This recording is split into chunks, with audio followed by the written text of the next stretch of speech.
You have looked into my eyes. You have seen what I am, but still you're by my side, telling me I can't. And there are times I've caused you pain, and times I made mistakes. Somehow you use them all to make the eye you made. Oh, every good thing I have done, everything that I've become, everything. Good afternoon. Welcome to AAU, all about you, us, Teen Talk TV. Today we're going to have a program with LIMAC Cares.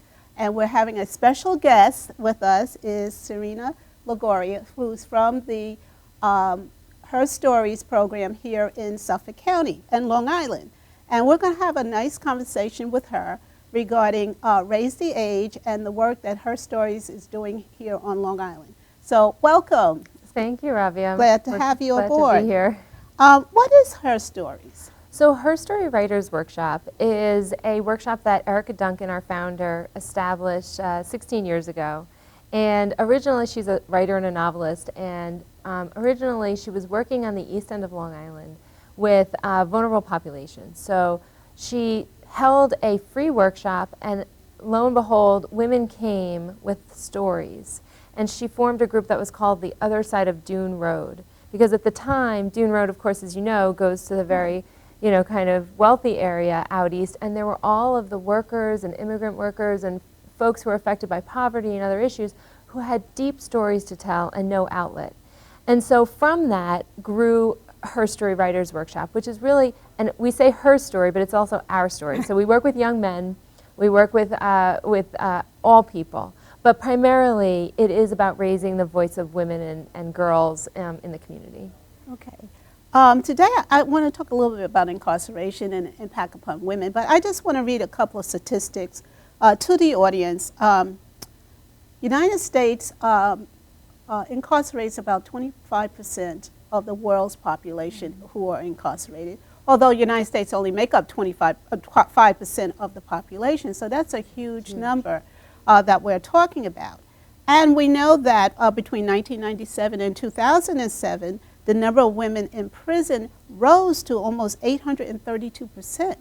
That's huge, that we need to talk about, because women are really the caretakers of the family. That affects the families. And so we need to look at how this incarceration has impacted women, but also how women can survive after incarceration.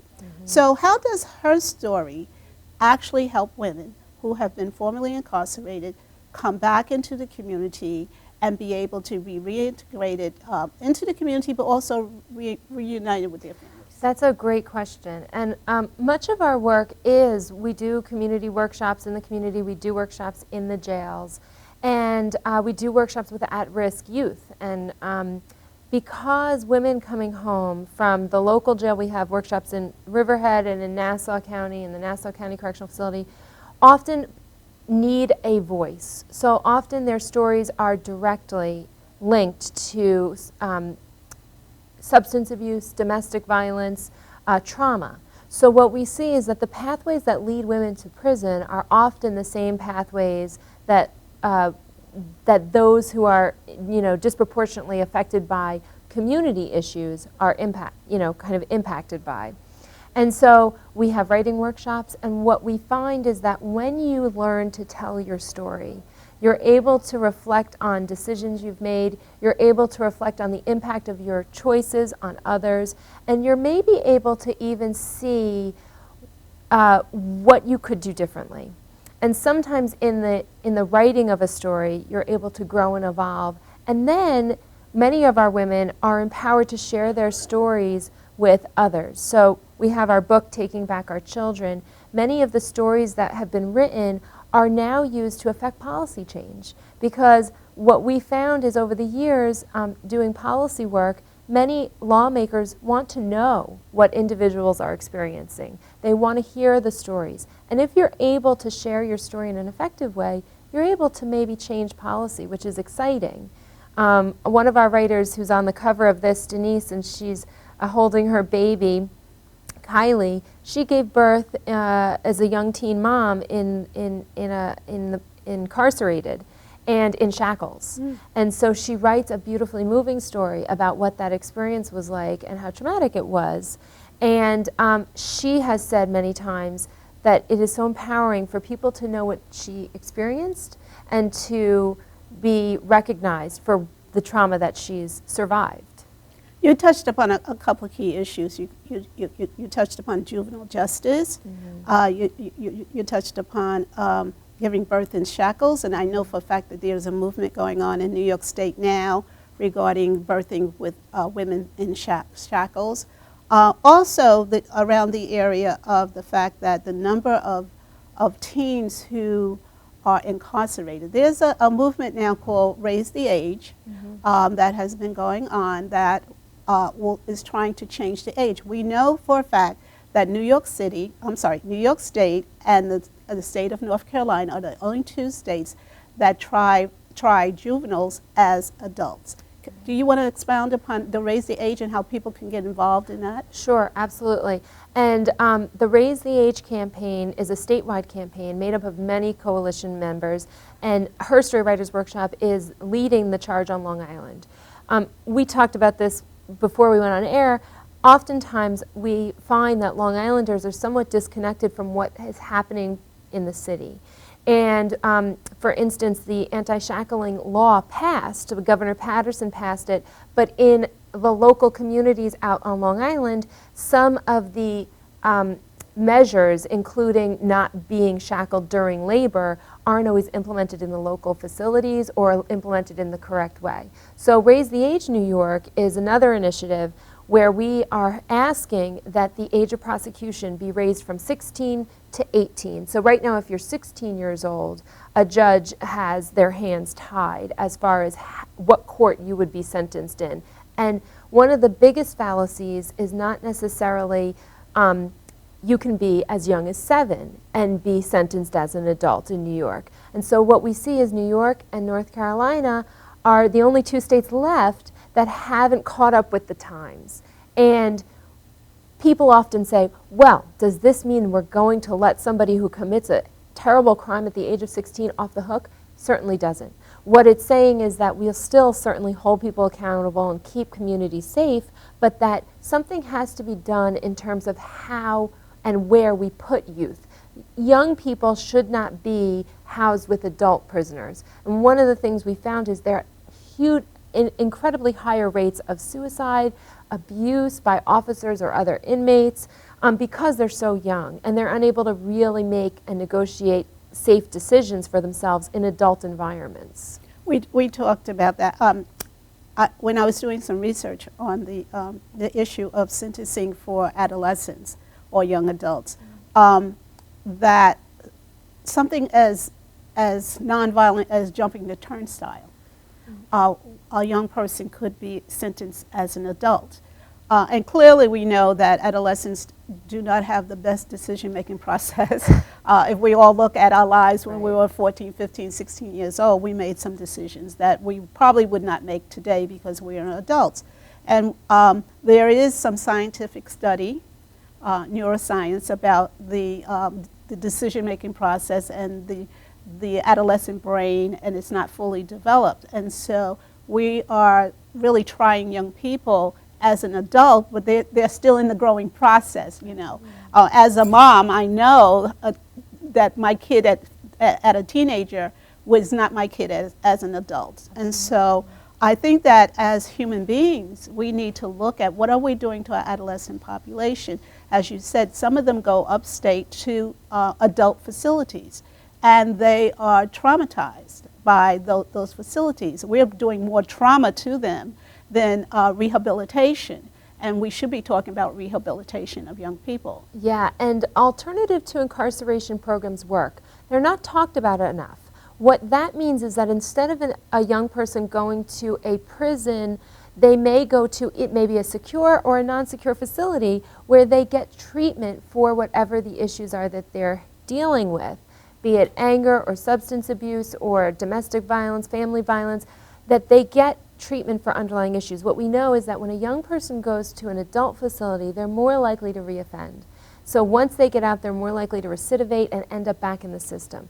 And when we think about families, we realize that if a young person goes away and you're 15 or 16 or 17, the likelihood that that's now impacting your siblings, your family members, your parents, people in the community. And what we also know is that there's a disproportionate amount of minorities that end up in the system. And many young people, if you look at the statistics, the Department of Justice is saying that many young people who commit nonviolent crimes, it's an overwhelming amount, it's over 80%, commit nonviolent crimes like jumping a turnstile or something that is not violent and end up incarcerated in a violent system and a system that doesn't provide treatment, and then they recidivate and end up in that system again. So it's a vicious cycle that will sort of propel our reliance on prison systems and also taxpayer dollars. So it's expensive. Housing a young person in an adult facility or any facility is so much more expensive. It's something, and I don't have the, it's $250,000 a year versus, you know, what it is for, you know, a regular adult prison or an alternative to incarceration program, which could help them not recidivate, maybe treat some of the issues they're handling, and is so much cheaper for the community and for the, you know, taxpayer. And it's safer because this person may come back reformed, changed, given therapy, rather than housed with maybe folks who are not a good influence. Yes, in looking at juvenile justice, it was said that juveniles really respond to rehabilitation better than the adult, that they're still in the learning process, they're still listening, they're still wanting to learn.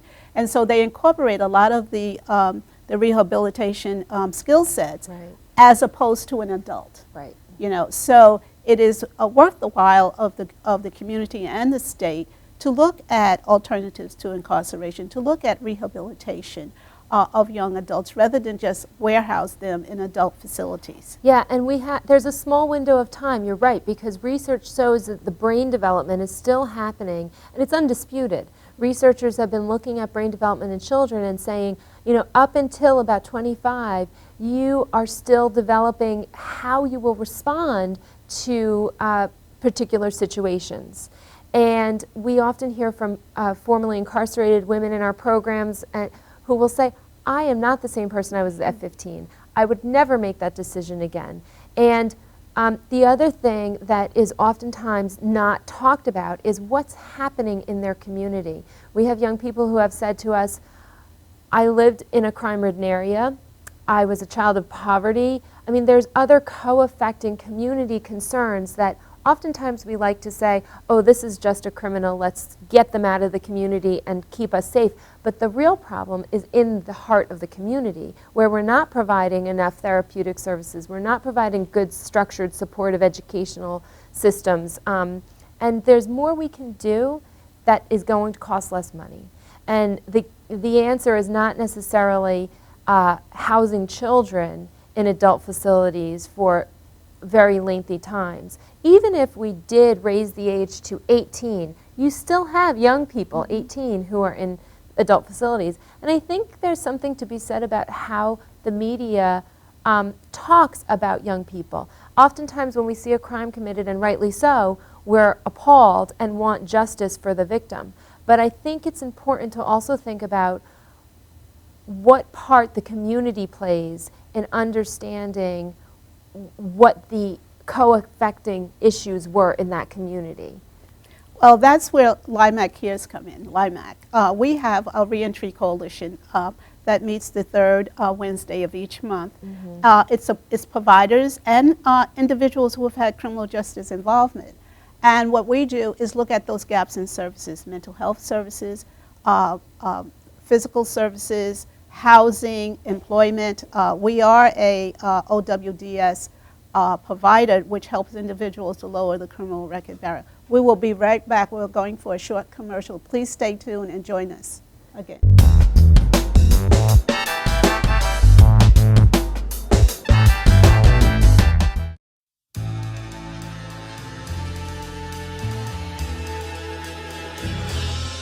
Being a fireman is more than just putting out blazes and giving kittens CPR. Sometimes my duty demands I fan the flames, like when a call comes in from a lady who needs immediate assistance. Maybe she needs help with a computer thing. Maybe she wants to go antique. Could be as simple as understanding that walking in heels it's hard. Aussi simple que l'été dernier à Paris. C'est sympa. Maybe it's ladies' night in, and she wants a simple, delicious recipe for margaritas with a twist. First, a can of limeade. Now hold on to this, you'll be using it. Side note, kittens make everything better. Next, add water. Now, a bottle of light beer. No, shh. Trust me, I'm a professional. And last, and most important, Sauza Blue tequila.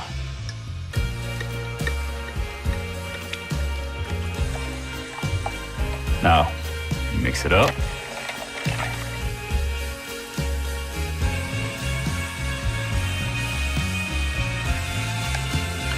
Ole. Yes, that's what I'm trained for. Whether it's to help her choose leggings or pants, telling her leggings are pants, or discussing leggings and jeggings versus pant pegging at her next ladies' night in, I'll come to the rescue. Don't call me a hero. Just call me. Let me know what time.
I'm Erica Conway, and you're watching Madhousetv.com.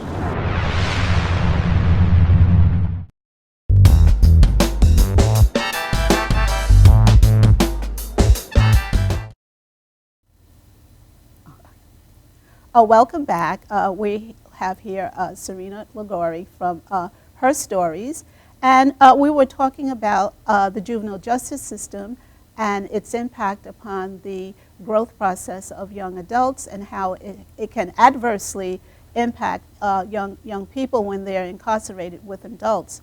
I'd like to talk a little bit more about Her Stories.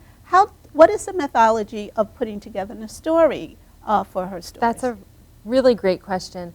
Oftentimes when you go to journal or write your own thoughts about something, you can think about what you want to write. You may write a poem. You may even speak publicly a lot. But in order to really engage someone in your story, we call it a page one moment. So it's where our writers will come and they'll bring writing with them, and they'll work with our facilitators to create a story that's empathy based. So we'll often ask, what's your page one moment? Where would a stranger find you in your life at any point that would be the sort of landing point that you would jump from to begin your life story and open a book? And we talk a lot about daring a reader, a stranger to care.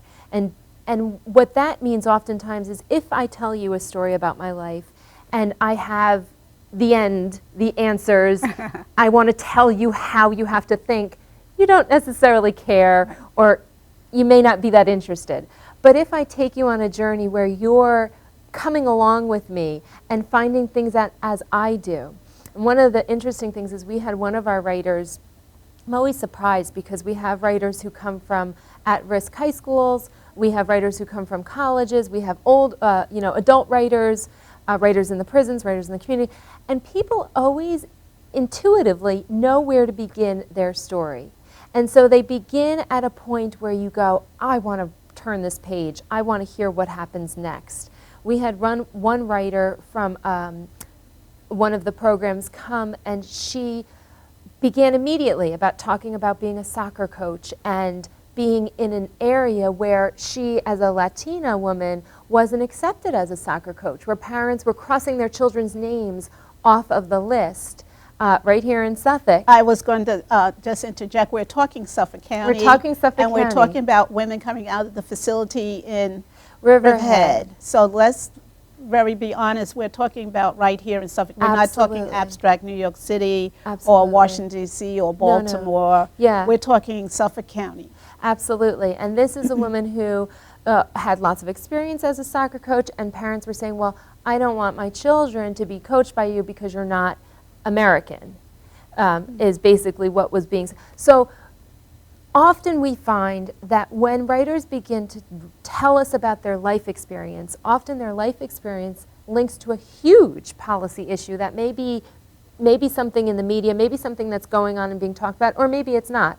Some of our writers from the book Taking Back Our Children are all talking about being very young and being incarcerated at a young age, or being detained or imprisoned, and they talk about having to take care of alcoholic parents and then ending up, kind of involved in alcoholism themselves. They talk about and you can read the stories. One of the women talking about how she became a drug. She became someone who sold drugs because she didn't want to abuse drugs, and she needed money because there was no money in the house. So, and at 13 and 10, and very, very young. And so it's interesting when you begin to explore someone's life experience. We love, and I especially as the Justice and Advocacy Director, love to connect those stories to a larger issue, to say you're not alone. It isn't just you and your isolated story or life experience. This is happening to a whole community. So we're talking poverty. We're talking the inability to get a decent paying job. Minimum wage, we know, do not maintain a family. So when we look at incarceration, we look at the infractions that someone has done to be incarcerated, it goes back to a much larger global picture of poverty, housing, being able to self-sustain one's household, especially for women. From my research, a lot of women, the number of women who are incarcerated have either are sex workers or have dealt drugs or something to maintain the household. And so when we look at that, we should be looking at, for instance, non-traditional trades for women that can bring in enough income as a male to maintain a household. And that's one of the policy issues that we really need to look at, is how can women get into those high-paying jobs or even blue-collar jobs that can maintain a family. And so we need to have that dialogue, that conversation around equality of work, equality of pay. Yes. Those are some of the issues that we as a community and as a nation should be addressing that particular point. Yeah, and what we know is that 3/4 of women in prison are mothers. And we know that, there's 10 to 12,000 children at any one time in the New York City area who are affected by having a mother in prison or a parent in prison. And that means that oftentimes when we talk about criminal justice and crime in the community, we don't think of the silent victim, which is the children, who will then live in poverty because a caretaker's been taken away, and then it will perpetuate unhealthy circumstances for children. Unhealthy behaviors. And unhealthy outlets, gang involvement, unhealthy relationships because a parent isn't there. We're beginning to launch a domestic violence writing workshop. It'll be with women who are on probation or parole who have been affected by domestic violence. And what we realize is that oftentimes if you are abused or you're a DV survivor and you defend yourself against an abuser, you may very well end up incarcerated. Or you may end up getting your children taken away. There's so many, so many things that can happen if you're a domestic violence survivor and you, fight back. So that's a big movement that we're sort of supporting and working on now. There's a bill that a lot of legislators are signed, the Domestic Violence Survivors Justice Act. And it's something that there isn't enough conversation about. When you think about women, equal pay, it's something that even growing up on Long Island, I didn't realize that I wouldn't make as much money as a man. Did anyone ever tell you, you're not going to make as much money? They do not tell you that, but yeah. And then your children will not have what they should have. I mean, we talk even as working families on Long Island, it's hard to make ends meet with 2 incomes if you're lucky, and 2 incomes that are above like the poverty level. It's still hard to make ends meet. We're going to be doing writing workshops with mothers and the National Association of Mother Centers and Every Child Matters, and a bunch of folks who are talking about what is childcare like and how do we get good quality childcare, and it's enormously expensive. Many of the women who come home from facilities and from the jails, they talk oftentimes about having as themselves, when they were young, being left to not go to school, to stay home and take care of a sibling because their parent was going and working 2 or 3 jobs and working 24 hours, and they were not going to finish school. One of the things we know is women in prison, often the average education level is 5th grade. And when we talk about the crimes that are committed, just like for juveniles, who the majority are nonviolent, the majority of crimes for women are nonviolent, over 80%, and the ones who commit violent crimes, it is almost unheard of. There's like a 0.0%, 0.01% of recidivism for women who commit violent crimes. And when you think about violent crimes that women commit, it's often usually directly related to domestic violence or to drug trade or substance. Sex working. Right, exactly. Like that. I wanted to talk about, you raised a key point about the ability to educational level. We know that the Pell Grant is no longer in the facilities. However, Governor Cuomo did sign a law that would put funding in at least one county jail throughout the state, but clearly that's not enough to take up the void that the Pell Grant provided within the facilities, which enabled individuals to go to school, to be able to get their bachelor's degree, and then come home to be able to qualify for many different positions that would be able for them to reintegrate back into the community, put payroll taxes back on the table, and eventually even buy a house and pay property taxes, which is giving back to the community, paying back some of that money that was paid for them to be incarcerated. From an economic perspective, I would tend to think that the community would want these individuals to be educated, to be able to give back some of those revenues in which it was spent upon them in incarceration. For women, it is very important for them to be able to get an education. We know that women fare farther than when they get an education. So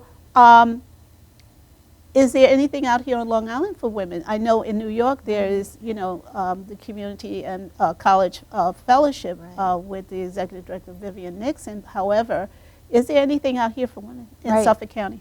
That's a really great question, and it's one that we talk about a lot, because oftentimes there's 2 problems. One is that when we talk about education in prison, there's a sense, as a taxpayer, and I've heard this often, that why would I spend my hard-earned taxpayer dollars on educating a prisoner? And I think what we have to sort of think about is that education for prisoners means lower recidivism rates, safer communities, and it also means that you're giving someone an opportunity to provide for their family and not be reliant on social services or any government-assisted funding. And I think at a deeper level, we're engaging people and saying once you've served your time, you should be a productive member of society and you should have that opportunity. And what is there on Long Island? I know that my work in the past at the Correctional Association with the Women in Prison Project, they have a wonderful coalition for women prisoners that meets monthly. And oftentimes when our women come home from the local jails, we'll say, go to those meetings because there's a support system there. There's lots of reentry resources. On Long Island, we hope that we can be one of those. Her Story Writers Workshop, we do a lot in the community. We have a free writing workshop in Patchogue at the Patchogue Arts Council, right behind Main Street. We have another free writing workshop that we're going to be starting in Hempstead in Nassau County for Nassau County residents. And we have a Spanish writing workshop in Brentwood at the Brentwood Library that meets every Thursday evening. And the one in Patchogue is Wednesday mornings at 10. And what we want to do is find out what else there are. There's the Suffolk County Reentry Task Force, there's Prison Families Anonymous, but is there anything that directly provides resources? They're far and few between. And I'm not naming all of them, and they are there, but to find them and then to be able to navigate that, and we have to remember, a man coming home from prison most often has to take care of himself. A woman coming home from a facility, even very young women, usually have children that they're now dropped in their lap, having to take care of, provide for, as well as get on their feet. So navigating... We're going to go to a commercial. We'll be back in a few minutes. Please stay tuned. And thank you very much for watching All About Us, LIMAC Cares.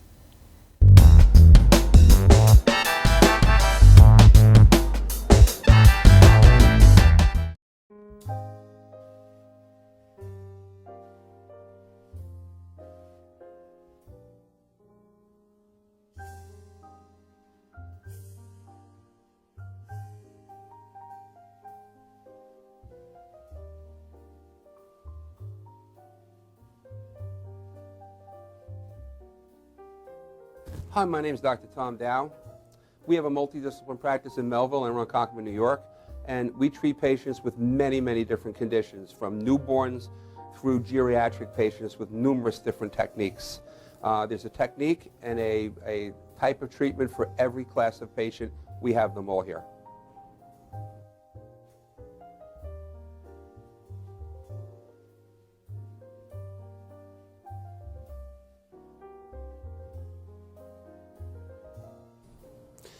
Here's my son Thomas, also a doctor of chiropractic, working on one of our patients' cervical spine. This patient has had chronic neck pain for many, many, many years, has been to a multitude of different practitioners with little or no response. And with our specialized techniques, she has improved tremendously and continues to improve on a daily basis.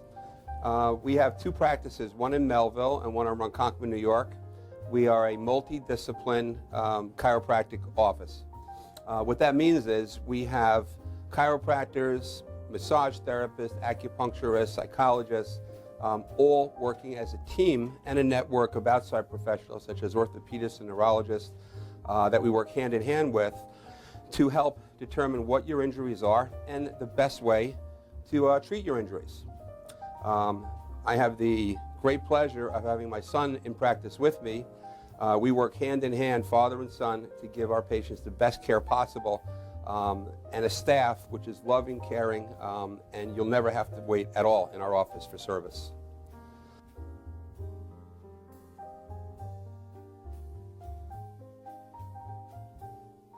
Many times patients come into our office and they have what's called a soft tissue injury.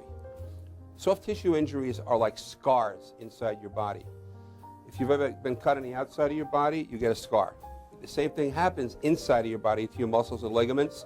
So our job is to determine where those are, stretch the muscles, adjust the vertebra back into their correct position, and then refortify the normal structure with exercise. That's what we do best, and I hope someday you'll come see us at one of our 2 offices. Thank you.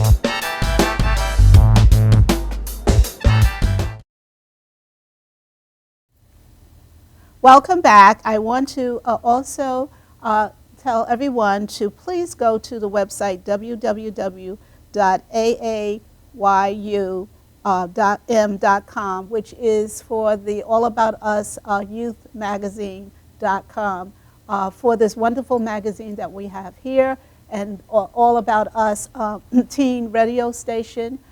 So we're very happy to be able to provide this information to you. We hope it's helpful.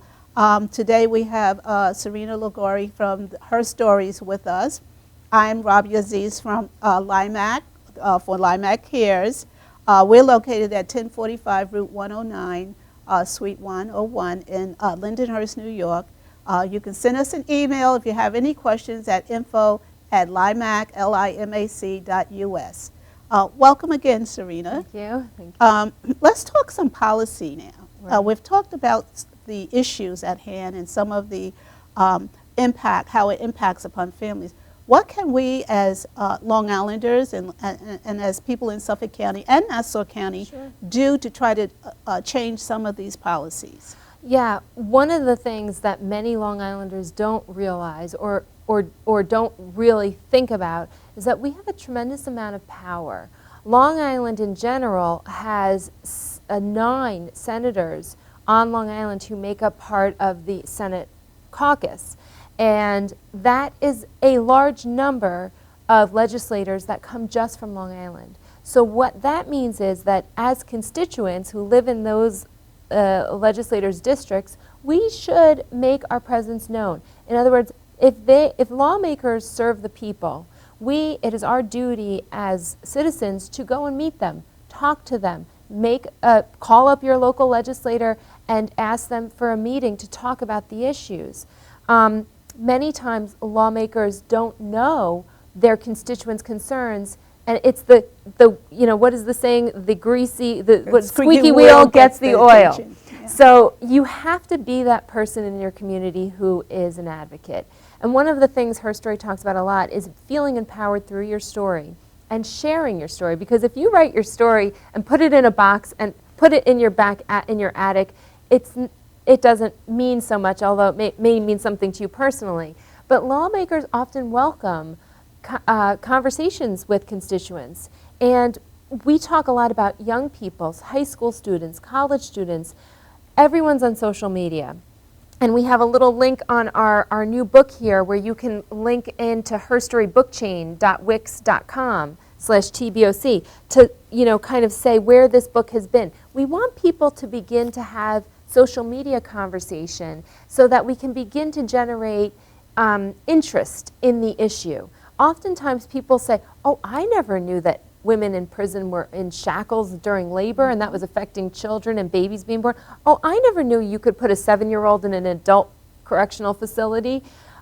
So it's about awareness and awareness building. And policy lawmakers oftentimes will, and they are required to, follow what it is that their largest constituency is asking them to do. And we talk a lot about Long Island legislators, and they have a tremendous block. They vote oftentimes as a block on an issue, be it Republican or Democratic or working families or independent. They will vote as a whole. So if you're able to speak to them when they go back into session in Albany and they meet, they can go, oh, I remember that story that that young man or woman came and talked to me about in the community. And a lot of our active legislators, Assemblymember Ramos, even local legislators, Legislator Martinez, there's so many local legislators and state legislators who want to hear what's happening, and they want to be effective. They want to help change the ways in which communities are impacted by incarceration, and there's a lot we can be doing. At Her Story, we meet with legislators, we invite our writers to come with us to our in-district meetings, and we ask that if anybody wants to come along and cares about this issue, we'll go. We'll set up a time and we'll call them and say, we're coming and we want to share this. And what I'm always surprised about is that when we talk to legislators, they often do listen, and they're often hearing things that they haven't heard before.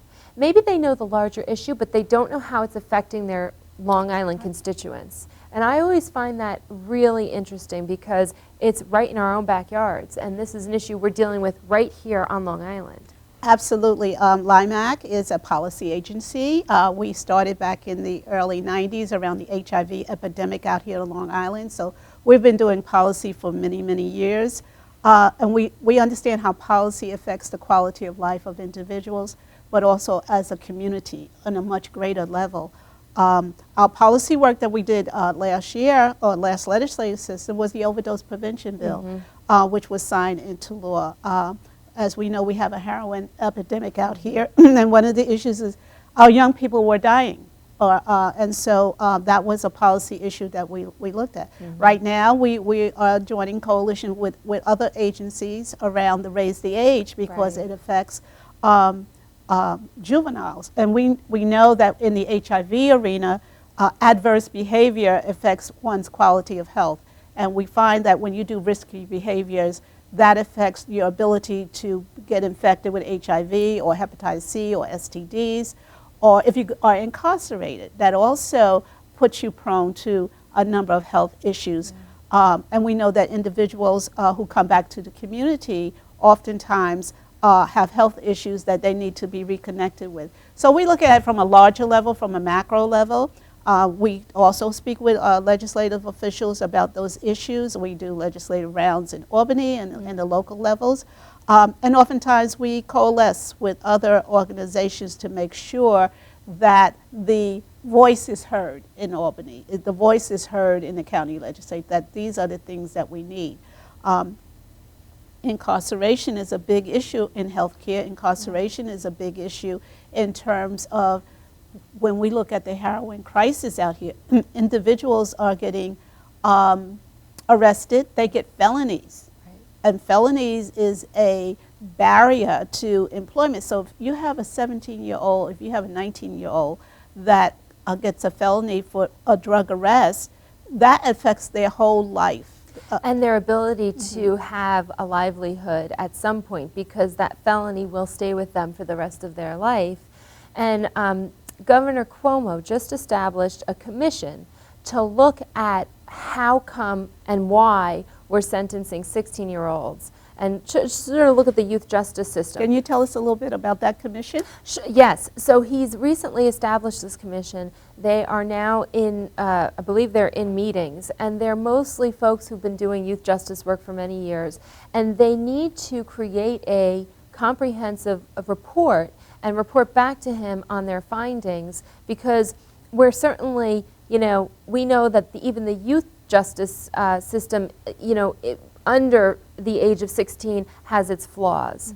And so we're often saying that let's keep kids out of the systems completely. Let's get them into alternative to incarceration programs. But that commission will largely, hopefully, inform what may be even possibly a bill around maybe raising the age. I think there's a lot of conversation among local legislators and state lawmakers.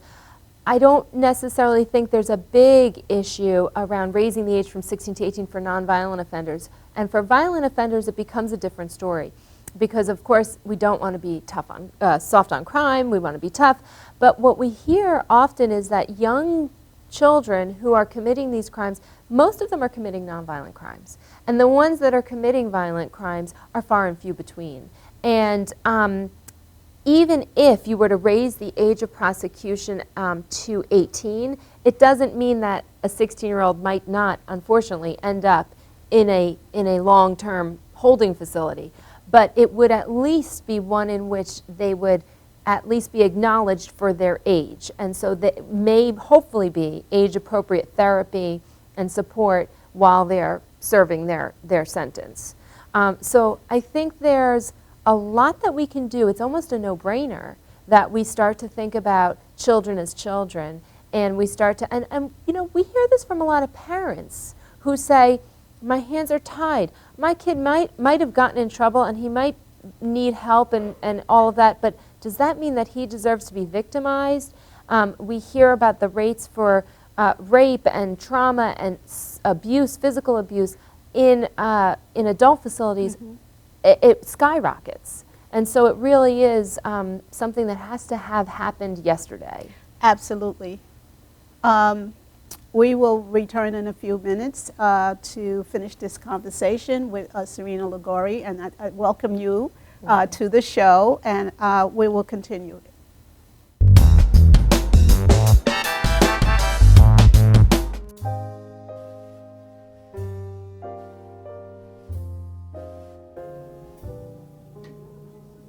My name is Dr. Robert Brevard. I'm here for Multi-Medicine in Westbury, New York. We're located at 1065 Old Country Road, Suite 214. Been here for about 15 years. The practice has medical doctors, physical therapists, chiropractors, acupuncturists. We also do pain management, and we have orthopedists on staff. Here at Advanced Multi-Medicine Rehabilitation, we've got physical therapists on staff who treat an array of conditions, from neck pain to back pain, shoulder pain. We treat carpal tunnel. We treat a lot of car accident patients, slip and falls.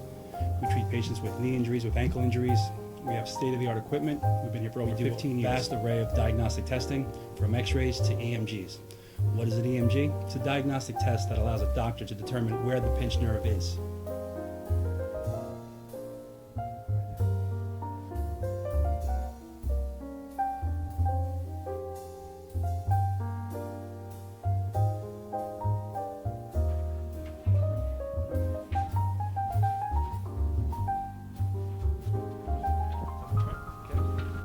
Cora is a physical therapist at Advanced Multi-Medicine and Rehabilitation. She's working on Stephanie, who was involved recently in an automobile accident. Stephanie has tight thoracic and cervical musculature, and Cora is doing some myofascial release work and some therapeutic stretching, doing it to help her with her pain. Vicky is also a patient here at Advanced Multi-Medicine and Rehabilitation. Vicky is now working her leg muscles, specifically her quadricep muscles, trying to strengthen them after an injury she sustained.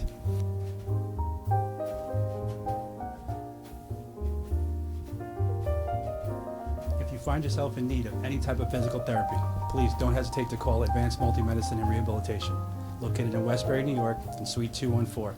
Phone number is 516-334-7000, or find us on our website at advancedmultimedicine.com.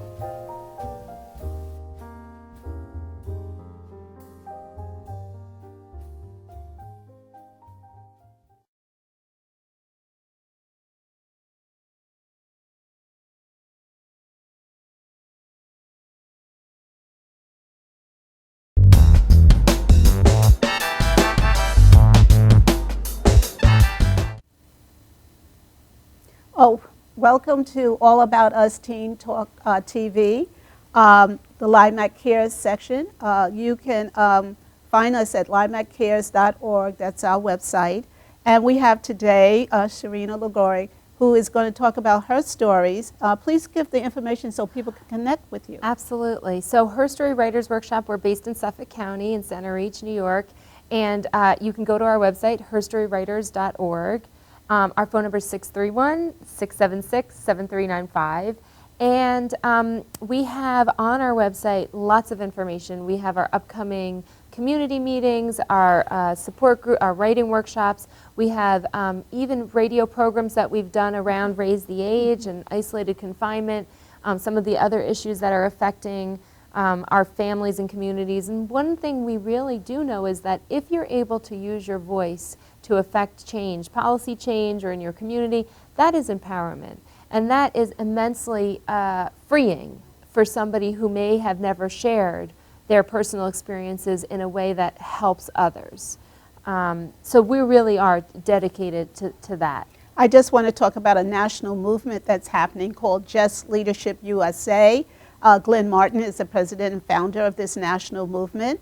The movement is to reduce incarcerated numbers in half by 2030, and to also empower individuals who've had criminal justice involvement to sit at the table and help design policy. When we talk about education from the inside out, we talk about health care, or we talk about employment, those programs should have some input from the individuals that they are going to serve.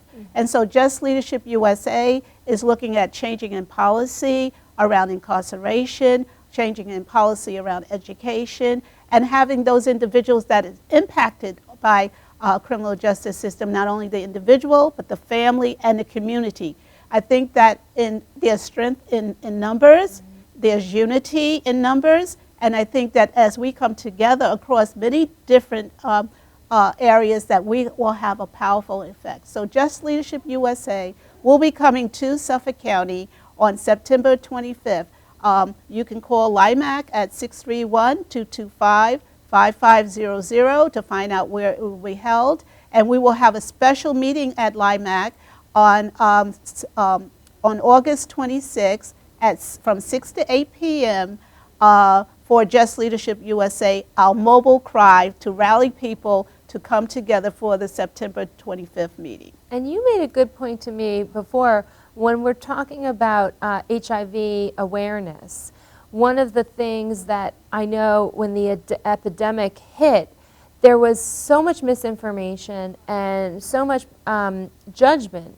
And now we've moved closer to compassion around what is illness, a medical disease. And we've talked about incarceration, and we still haven't talked about it as a community in a way that brings others to the conversation. There's still very much a shaming that goes into if somebody is impacted by incarceration.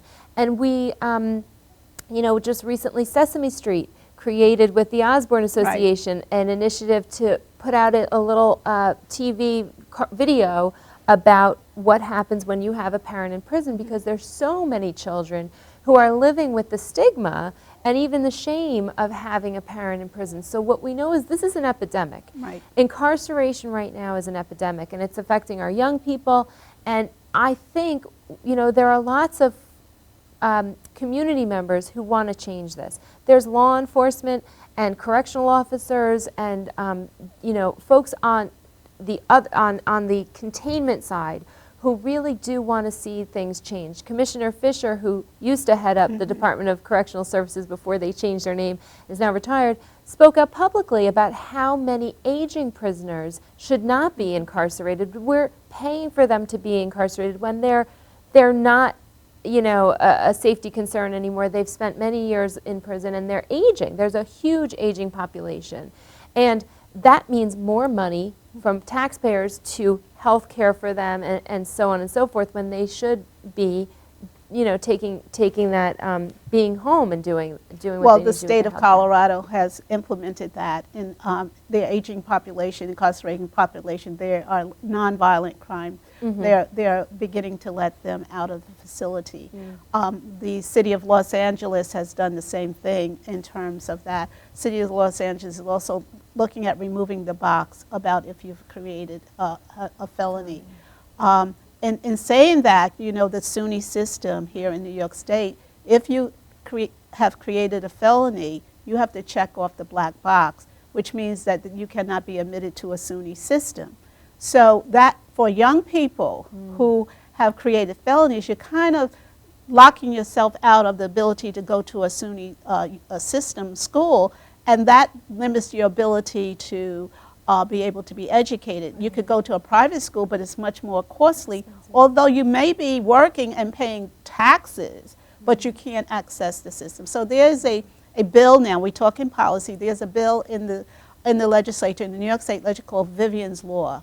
That law is to remove the black box off of the SUNY system application and allow individuals, if you've done the crime and you paid the time, you should be able to now go to school and become a productive member of society. Yeah, and it's absolutely inexcusable that we are not allowing people to pay their debt and move on. Education is the key. We know this for folks who are impacted by incarceration or not.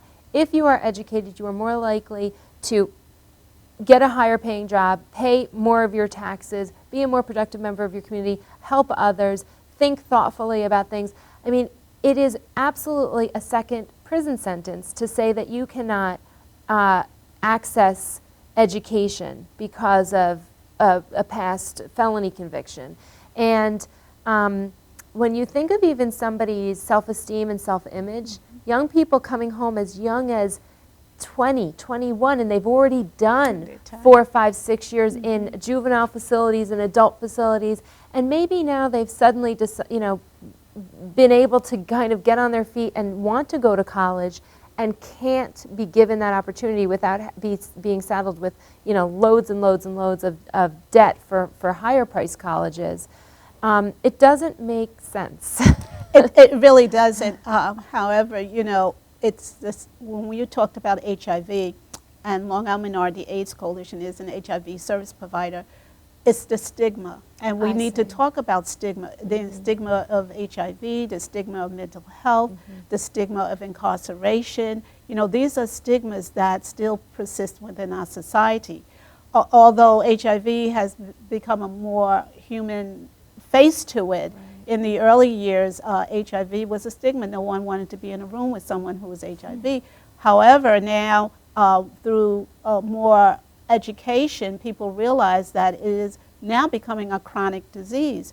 I think that the stigma of incarceration needs the same type of advocacy and movement, and those who are involved in the criminal justice system, be it from the law enforcement side, be it from the political side of our elected officials, or community members who are family members or siblings of individuals who are incarcerated, or their mom and father who are there. It's impacting the community. Absolutely. And so until we get that whole foundation together, as we did in the HIV arena, and sit at the table and figure out how can we reduce the incarceration population of the United States, which only makes up 5% of the world population, but 25% of the incarceration population in the whole world.